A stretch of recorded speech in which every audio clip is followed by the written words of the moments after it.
Across the UK, elite helicopter teams are saving lives every day, bringing the hospital to the roadside in a race against time. Where is he? Can't feel the pulse. These are their stories. 15 minutes, man. Understood, thank you. You just stay still and we're going to get you out. That's it. Big release. Come and give me a kiss if you want. She's been an absolute star and very, very brave. All right, sweetheart.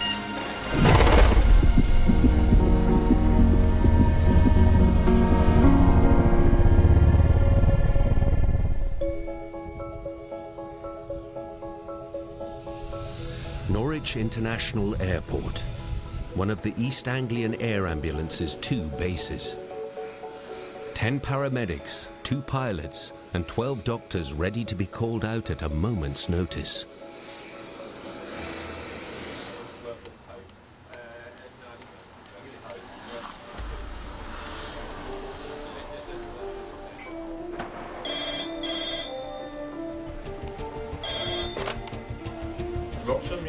Minutes into the shift, there's an urgent call to scramble.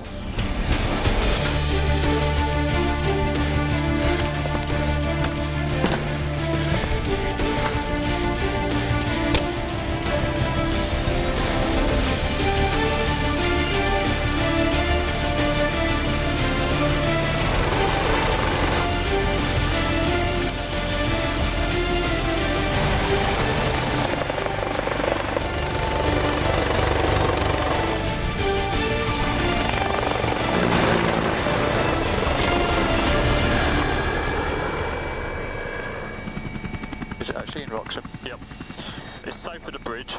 What, got cardiac arrest? Yeah, 43-year-old. Oh, bloody hell. I've been a doctor with East Anglian Air Ambulance since 2008.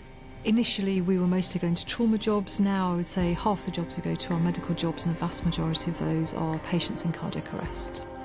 Is there a vehicle on scene, Andy? I don't know yet. Okay, so we might be first on scene. Yeah. I think it's down here. This is sort of a square-shaped cul-de-sac. Oh, God, we're going to land down there. Right, Pam, can we confirm if there's anything on scene at all? Andy, one overhead, and can you confirm if there's a vehicle on scene, over? It's a negative. You are going to be first on scene. The vehicle showing 5 minutes away, over. Right, I'll go in. Being first on scene is actually quite unusual for us, so it can sometimes be really complicated to work out what's going on. Okay, it's going to be on the bit parallel to the Norwich Road. So Yeah, it's down the bottom end, but there's a garden on the nose that I can land in. Okay, yeah, it's on that far bit over there. Red mini outside it, Andy, you got it? Thank you. Open the door. Yep. Yeah, sounds good left. Thank you. And we are down. You are good help. Andy, one on the ground.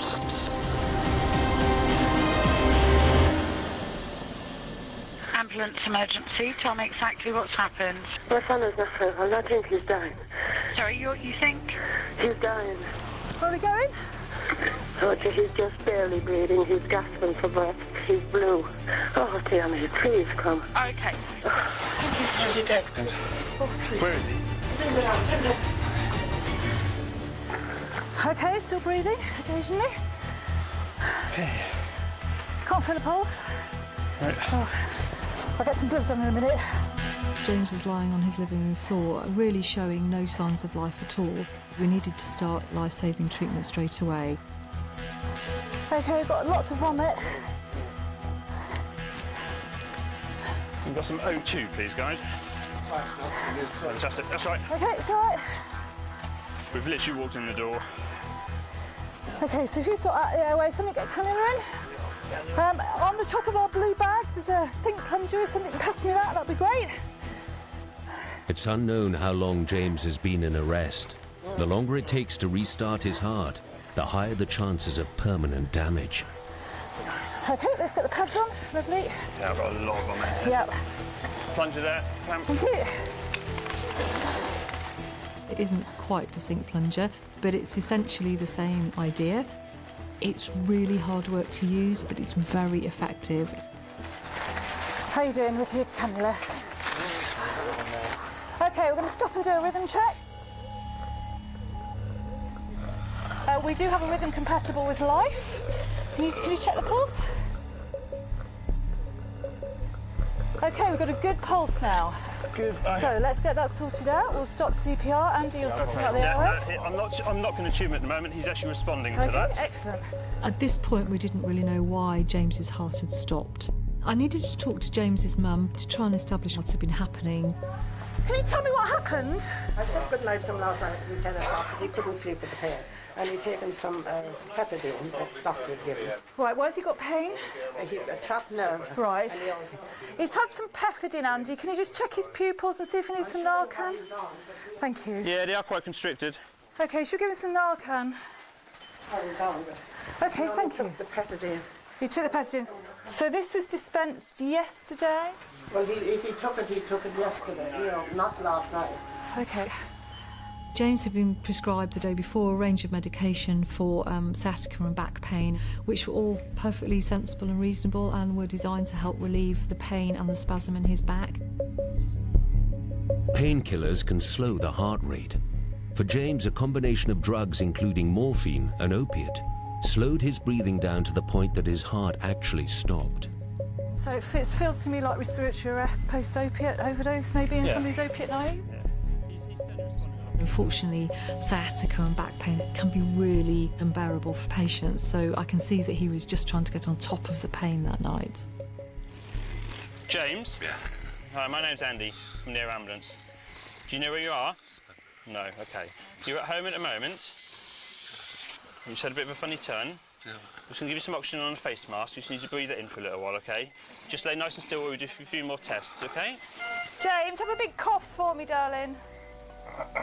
Good. He's awake and responding to us now. Yeah. James, look who's here. So say hi, so she's convinced you're all right.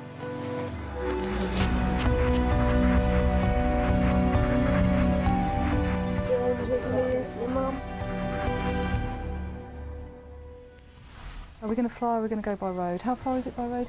Half an hour. The ambulance was parked outside the front door. The aircraft was some distance, so we chose to go by road in this occasion. He also had the potential to deteriorate again. The drugs were given him to reverse the morphine overdose, have a shorter duration than the actual morphine itself. James, I need you to keep still for the moment while we just do a heart tracing, OK? Nice and still, don't move anywhere for the moment. With no way of telling what effects the drugs could still have on James, the next few minutes could be critical. You what, sorry? Breathe. You can't breathe? No.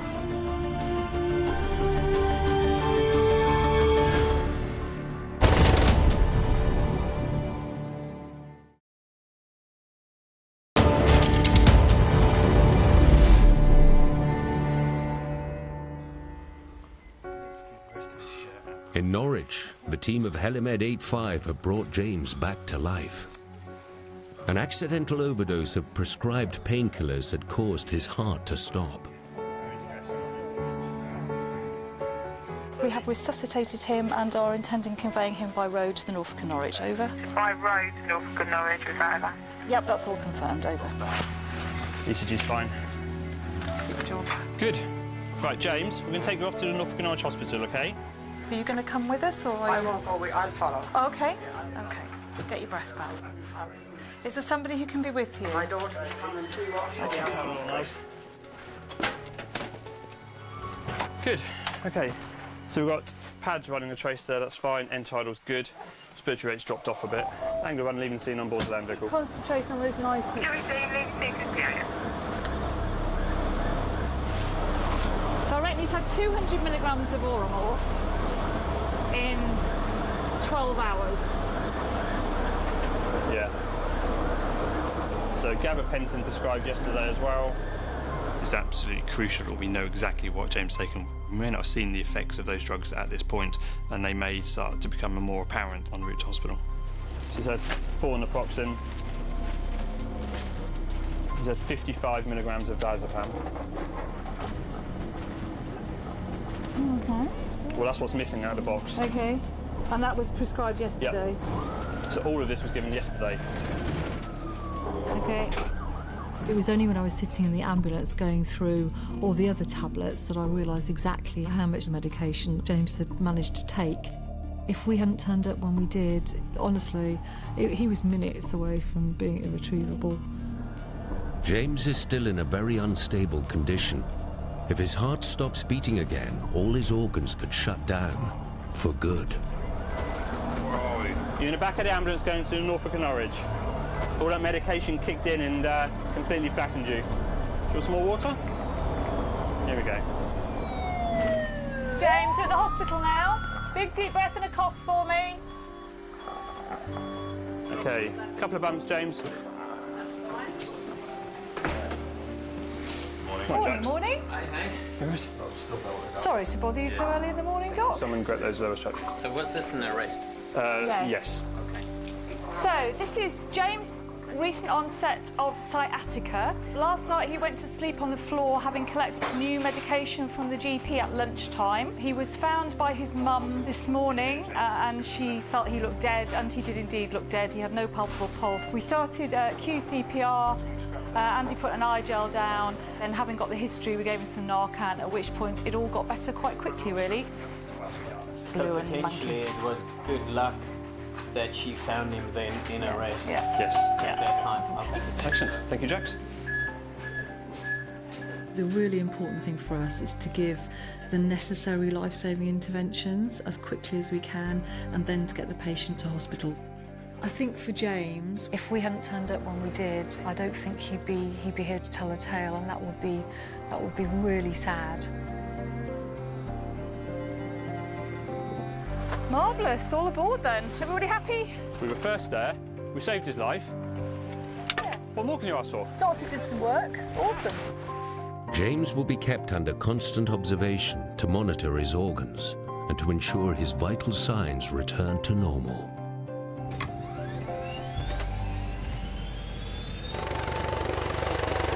Everyone's secure. Secure in the back. You're lifted.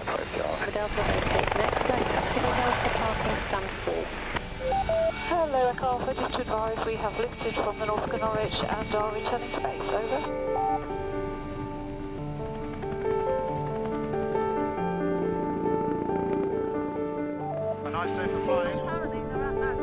In the north of England, the crew of the Great North Air Ambulance's Helimed 6-3 have just finished a job and are flying back to their base in Teesside.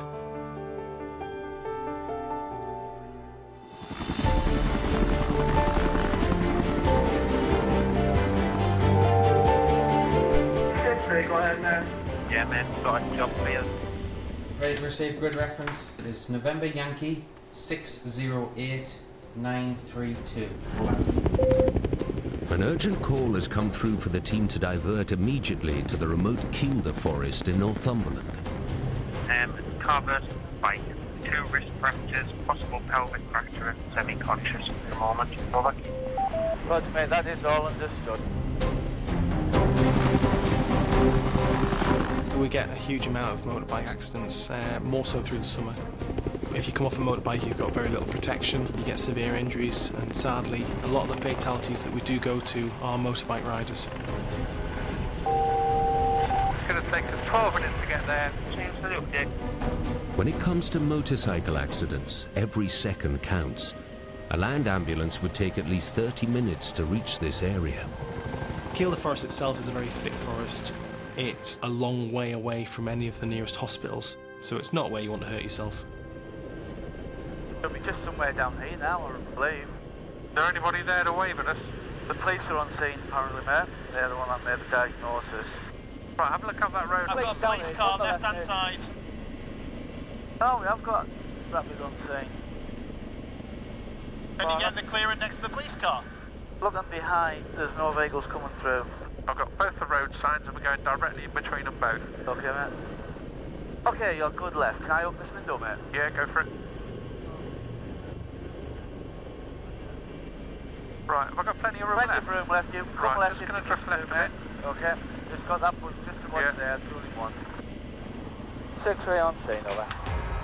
As we walked up the road, you are looking for clues as to what you might expect to find when you start talking to the patient. There might be skid marks on the road, damage to the vehicles themselves. It gives you an idea of what kind of forces are involved. Hiya. Oh no. This is Steve. Approximately 60 miles an hour. Coming up the road, car pulled out. He's hit the back corner of the car. This is approximately where he's landed. Okay. Not moved.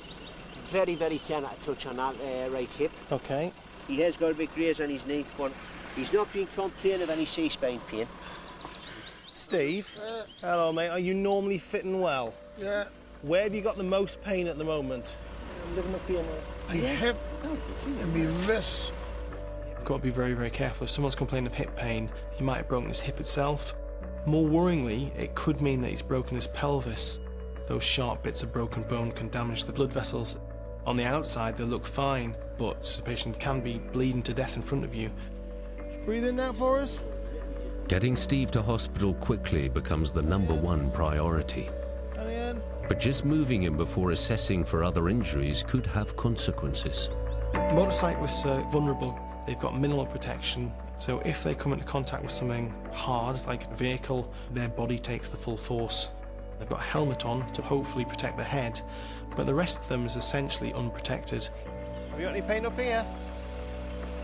No? Any pain on that side at all? Very tender touch as soon as you touch it. Is that sore? Across here? It's very tender. Okay. There's a scoop coming. Yeah, he's got Yeah. the J's on here, Oh, there's midges everywhere. Can we have tenomorph? mate. So the first thing we need to do before we move him is to make sure his pain's under control, give him painkillers and splint all the broken bits so that they don't move about. Steve, you said you're not allergic to anything, are you? Midges. Midges, yeah. Midges, I think we're all allergic to midges. If it's warm and it's not windy, that's it. Midgie City. You get bitten to death up here. Sorry, I don't normally do this. Is that sore? We had various different splints and stuff to apply at the time, but the midges were causing a real problem. Right, Stephen, this is going to get tight round your hip, okay? I know it's not very nice. We need to immobilise Steve's pelvis so that as we move them, hopefully the pelvis won't open up anymore and that'll limit any further bleeding. Okay. It's a necessary evil, Steve. Sometimes it's easier said than done because it does, occasionally create pain. What's that? Get rid of! What's it off?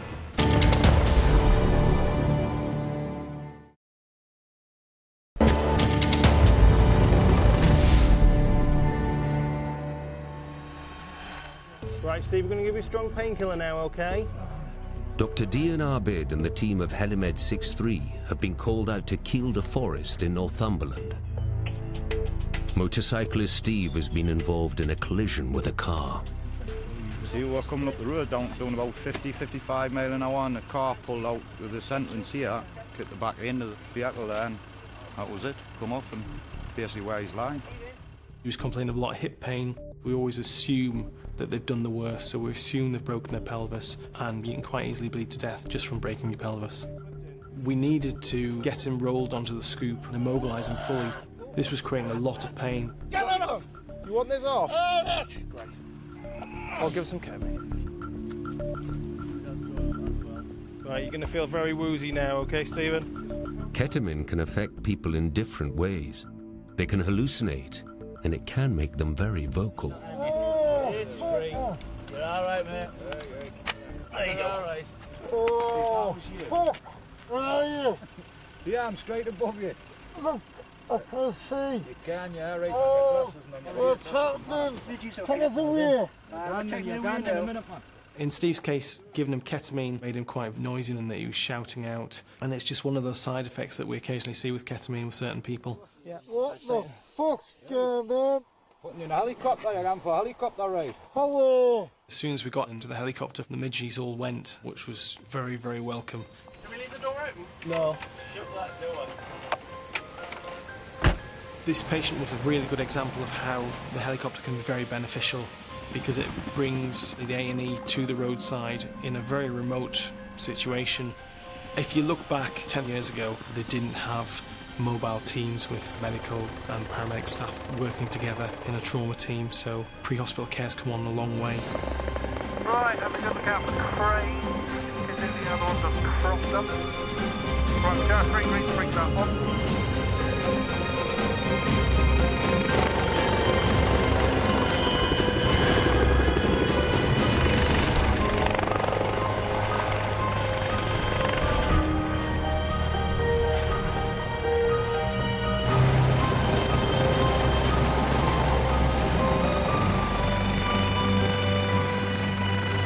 We're down. Good door. Hello. Right, and stop. And go. 48-year-old Stephen, motorbiker, doing about 60 mile an hour-ish. Yeah. Car's come out of a junction, he's gone inside the car, gone over the top of the car. Yeah. Injuries-wise, he's got an almost definite right-sided either hip or pelvis. He's absolutely squealing when you go anywhere near it, and he's got a splint on. He's got a slight deformity mid-right forearm, which is very sore, but it's closed. He's got pain in his left hand as well. Stephen, we're just going to start to examine you. You're in Newcastle, you're at the RBA. I've seen loads of motorbike accidents over the last few years, and Steve seems to be one of the lucky ones who's got away with it. But obviously only time will tell, and the next few days are going to be critical to him and to his recovery. Steve's injuries will be scanned to determine if he has internal bleeding or needs immediate orthopedic surgery.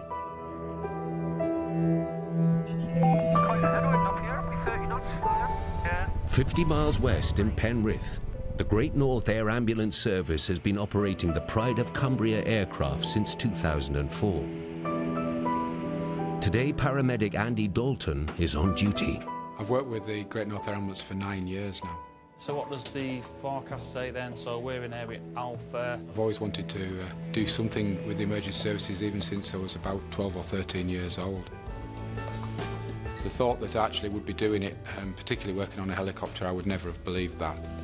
We carry a lot of equipment and we don't really have the time to go hunting around for things, so we like to make sure that everything's correct and in its right place. Also on call is Dr. Andy Barrington. I've never woken up not looking forward to going to work on a helicopter shift. I enjoy it because you don't know what you're going to get. It's unpredictable and it's just very challenging.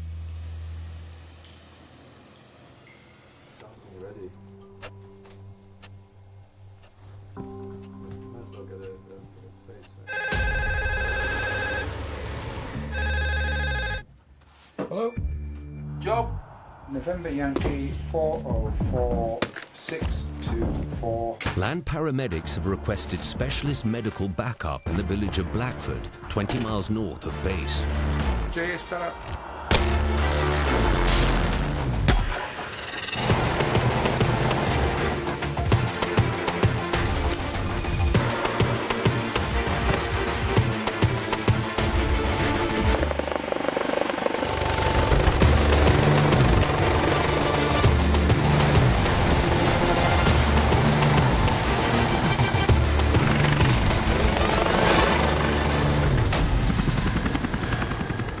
There's no real hierarchy involved in the helicopter team. I really enjoy it. It's a different dynamic to in hospital. It is quite refreshing as the doctor not to automatically be the person in charge. Any more details on this, Andy? No, just report to somebody attacked by a boat. No further details at the moment. Anything is possible, really. Crush injuries can be very severe and cause life-threatening problems. Organs like the lung or the heart can be damaged by simple things like rib fractures, but none of that's really obvious from the outside. This is a farm called Keymount Farm, right? Obviously, there's a bull. Hopefully the bull is nowhere near to be seen. Animals are very unpredictable, and we've had experience of cows jumping over fences onto actual helipad sites. You just don't know what we're going to do. Okay, ambulance in their courtyard. Is this possibly the field the other side of the road with the gate in the corner? Out of interest, that isn't the field with the bull in it. Negative, there's nothing in it. There's a bull in the bloody road.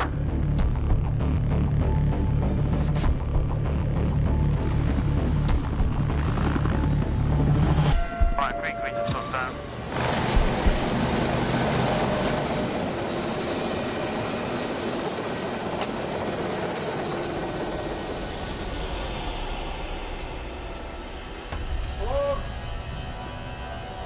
Stretchers over there.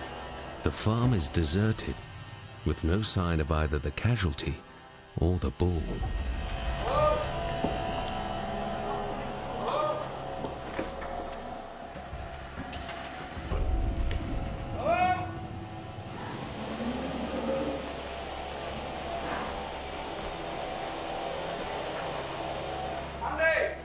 The land crew led us into the farm building, which contained the pen, and the farmer was next to it, sat on a chair. I think reduced directly on the right side. There's an obvious mark on his back. Very aggressive. From a safety point of view, the farmer was able to not get out. Yes. The bull's becoming more and more agitated within the pen, and it definitely made me feel uncomfortable to be in there. Hi Paul, I'm Andy, I'm one of the doctors. Sorry. Whereabouts is the pain at the moment? In your stomach? Any pain in your chest at all? No. Any difficulty with your breathing? Okay. Okay.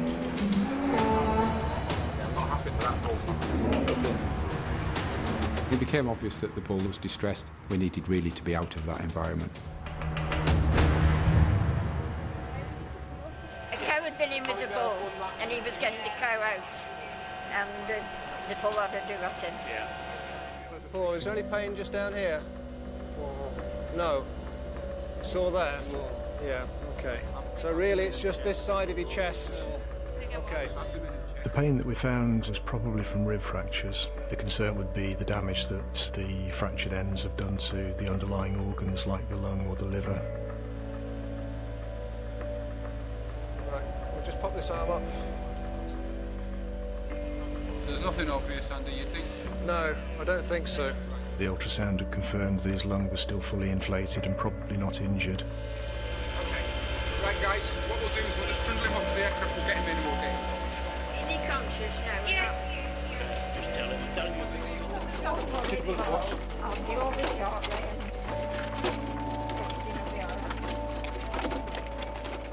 Farming's an incredibly hard job. I wouldn't want to be a farmer, but it's a very dangerous job. The injuries were sufficient to warrant diverting to what we would call a major trauma centre, and the closest one for us then was the RVI in Newcastle. The injuries will put him out of action, which are going to have a significant impact on his family and the farm and how it runs. Just before you start her up, could I just have 2 seconds, Owen? Let me know when you want to start, mate. Yeah. Have a little listen to your breathing, Paul, okay? It's always a concern with helicopters because we can't just pull over for you to do something. So you want to make sure you're as stable as you can be before you choose to set off. Oh, clear right, clear left. Right, starting 2.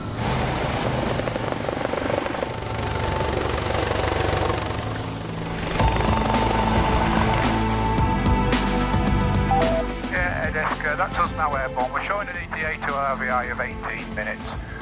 Just to reconfirm patient details, it's a 46-year-old male who's been crushed inside a pen by a large bull. Clearly KO'd. He has the braces to his back. He's complaining of significant pain on his right-hand side of his chest. But he's been described by his family as not normally one to complain, and he's in a lot of discomfort and pain from this injury. Concerns after that, and that's why we're going to the RVI. Last all received, mate. 11-9.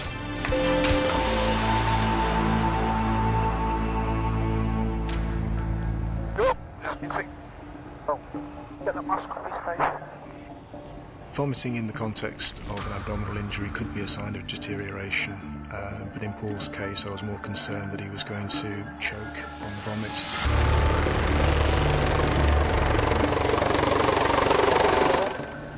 All right, a bit more oxygen.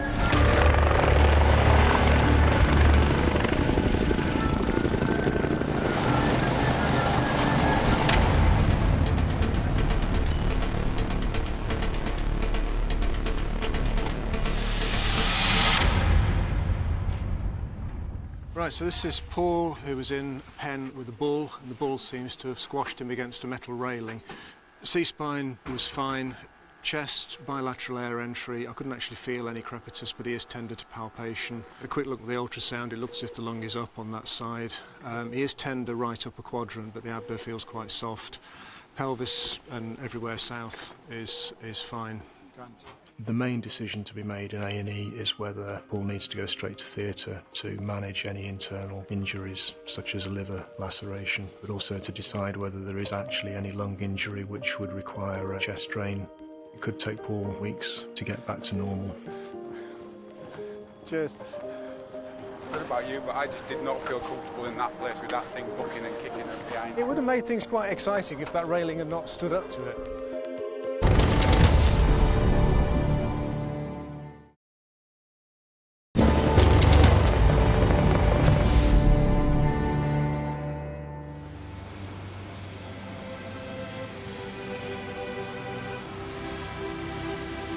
Norwich International Airport, home to Helimed 85 and the East Anglian Air Ambulance.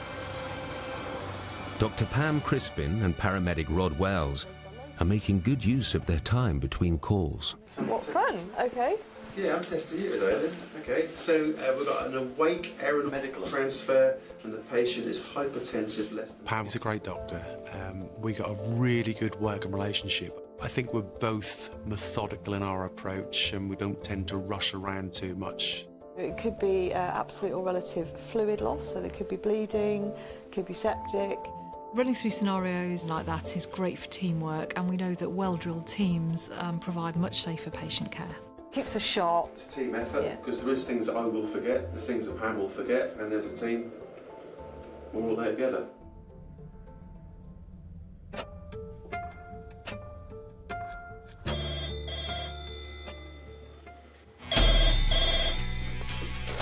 Hello, Norwich. Yeah? A call has come through to assist a 26-year-old female who's collapsed, suffering a life-threatening allergic reaction. Tango Golf 374-031, is that right? We'll protect the aircraft. Yes, indeed.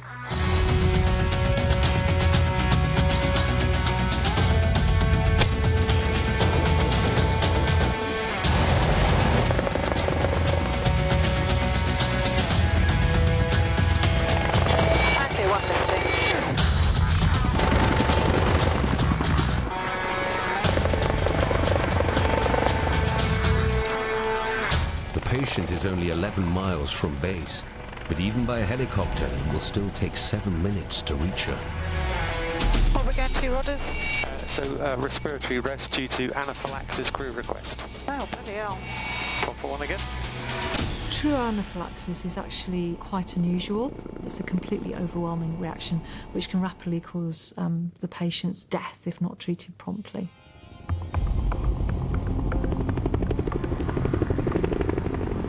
There's going to be wires and all sorts down here. We're getting into this one. There's a real urgency to get to this patient fast, but urban areas are often difficult to land in. Okay, so you have got a lamppost your side. I've got that one visual, yeah. There is a pole your side. Right, we're good down there, Rod. Your tail is clear, left is clear, underneath is clear. Yeah, we are clear to the front. The pilots are great. They get us as close to scene as possible, but sadly sometimes leaping over the odd fence is just part of the job. I can't get over that! I can't get over anything. I have to climb under everything. I'm just little. I can roll under. I'm going. Don't drop it.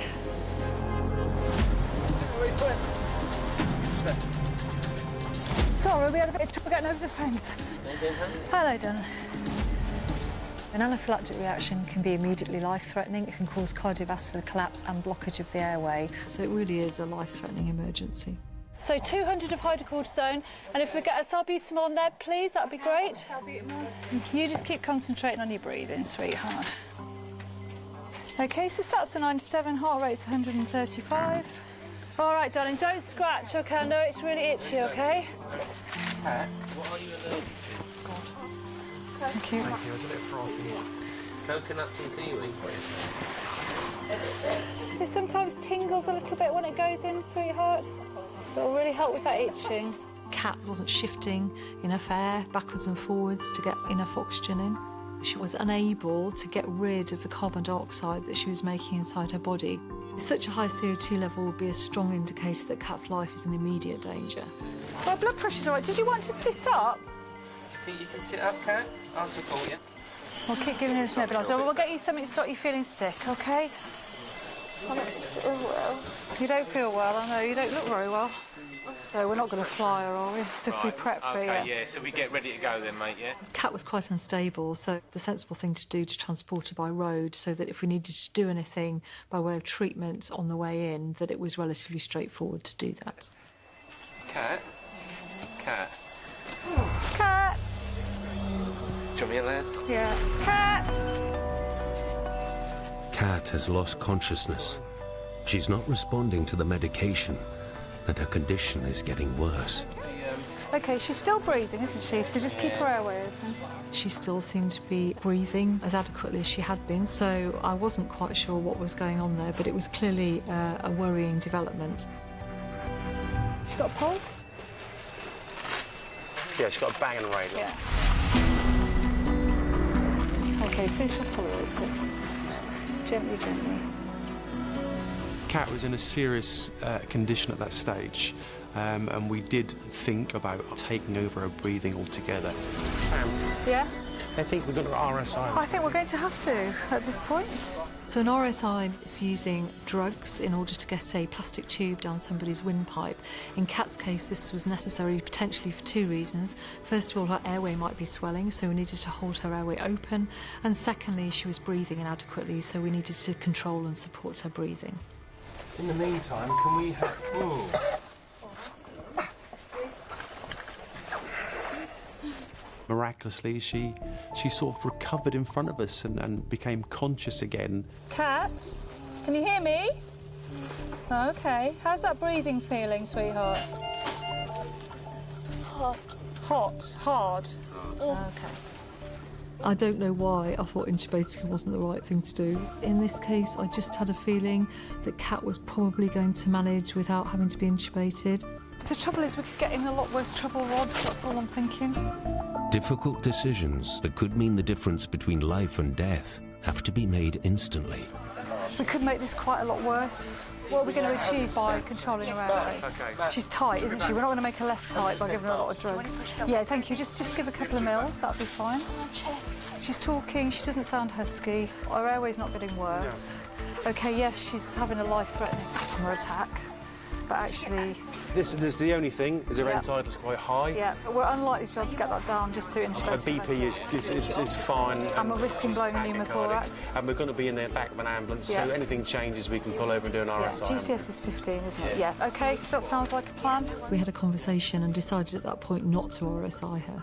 She's still extremely ill, her breathing is still not really adequate. She was drifting in and out of consciousness. It was a really unstable situation. So what we're going to do is head for the NNN as fast as possible, but recognising that we might need to stop en route, OK?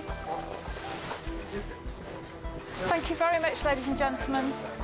Yeah, I still think we should have everything ready, Rod. Keep the gremlins away. So if we get another neighbour organised. It's on its way. Thank you. The CO2's not coming down. Kat, it's a very dilute adrenaline. We can proceed gently if that's all right with everybody. Proceed gently, mate. Everyone's on their feet. Kat! You all right, Kat?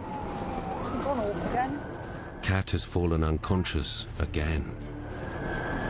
Kat! Open your eyes for me, Kat. She's still breathing. Ooh. Yeah. How far, Matt? 4 miles. Shall we try doing a bit of gentle BBMing? There are times when you feel completely in control, you know exactly what's going on, you know exactly what to do, but there will always be times when the scene's not under control, you don't know what the best thing to do is, and that can be quite worrying and frightening. She looks bloody awful, doesn't she? All right, Kat, all right, darling. Okay. Just relax, That's good. just relax. Okay, lovely. How far, Matt? A minute of the mile, is it? Brilliant. Cheers, mate. At times I'm quite glad to see the end of then. All right, sweetheart, you've done really well. I'm sorry, I know it's been a horrible journey for you. But we're here now. All right, sweetheart. We're at hospital now, Kat, OK? Help, help, help. She's really not very well, this young lady. Yeah, start her first here. Ready, brace, slide. Thank you. Beautiful. I have that. Right. It's a 26-year-old girl from Ipswich. She doesn't know what she's eaten or drunk, but she had a very florid rash, having difficulty breathing. She's been very wheezy, and initially her airway was swelling. She's collapsed a couple of times, but not cardiovascularly. She's always been cardiovascularly stable. End tidal CO2 has been reading 10, and it's not getting better, OK? Other than that, we don't know very more about her. So it's really her CO2 that I'm more worried about than anything else, because it's sky high. Allergic to anything that we're aware of? She says coconuts and kiwi fruit. And fit and healthy otherwise? We don't know. Sorry, she's not been well enough to say that. Kat will need to undergo many tests to try and establish exactly what it is that she's allergic to. Right, I'm going to put that in there. Just remind me, I'll put the paperwork in there. Right, I'm going to start, mate. Where's your paperwork? In there. All right. Every so often I have this moment where I think I'm really getting too old for this now. The bag's getting too heavy. I can't run as fast as I used to. I'm never going to get over that fence. And then every time I think like that, you take off and you just think, oh, this is beautiful. And you want lifting from the Norfolk Norwich. That's right. And you want all received of them. Oh, what's that, man? Get rid of!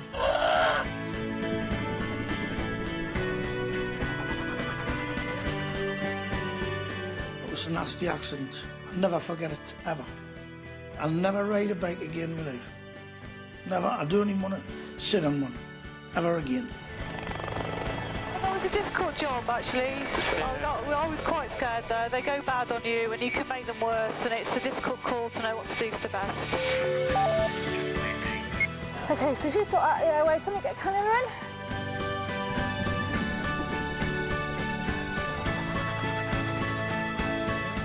I certainly don't want to put my mother through that again.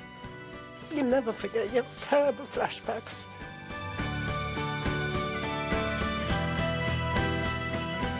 Just means the world being with her, being able to be here and see her grow up. You know, treasure every day I've got with her. Days like today are important because it makes you remember why you do the job. We're using our particular skills and expertise as a team to make a difference to patients. Any pain in your chest at all? No. Any difficulty with your breathing?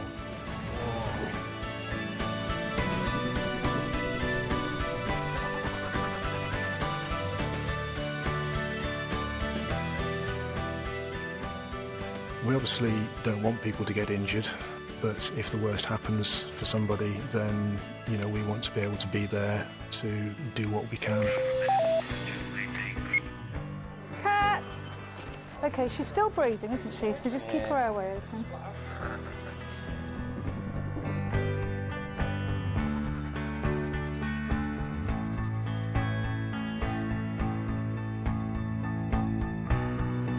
In this job, I've learned to appreciate life. I really have. I'm now live life for today chap.